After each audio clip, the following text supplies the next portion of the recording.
It's obvious with Reggie that he cares about kids, just that he has a passion to share his message. And he's special.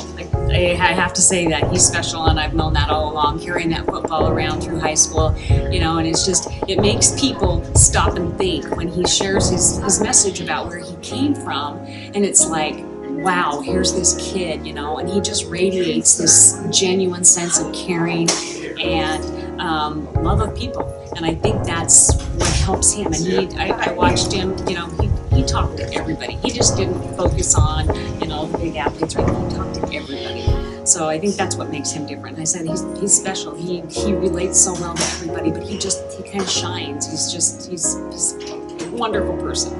I just thought it was a fabulous presentation, full of energy. The kids were completely quiet during the entire presentation, which, as we know, is pretty unusual. So definitely that captivated audience, and they were listening for the message. They were listening to, has that ability to get the attention of the audience and relate to everybody. So that was my impression. Just motivational and in many different areas. Really a kind of a life check, even whether you're an adult or a student. When he talked about the hurdles, when he talked about, did you jump over the hurdles?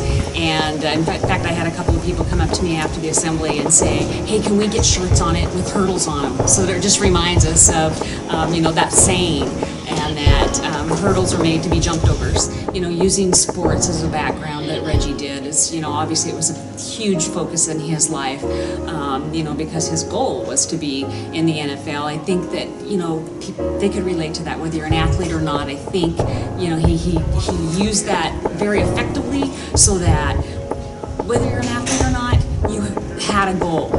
It didn't matter that it was getting into the NFL. It might be, as he said, getting into college. You're gonna get some of these DECA chapters to, we're in the student stores. We're, ASB struggling for money. So some of these DECA advisors, like Doug Auburn from Auburn Riverside, Derek Gins from Auburn Mountain View. I know you've been to some of the schools that we have, but Dave Stokey from Enumclaw, Washington DECA. What a great speaker to have him to come to a Washington DECA event and share his message with, the group in breakout sessions or as a keynote speaker.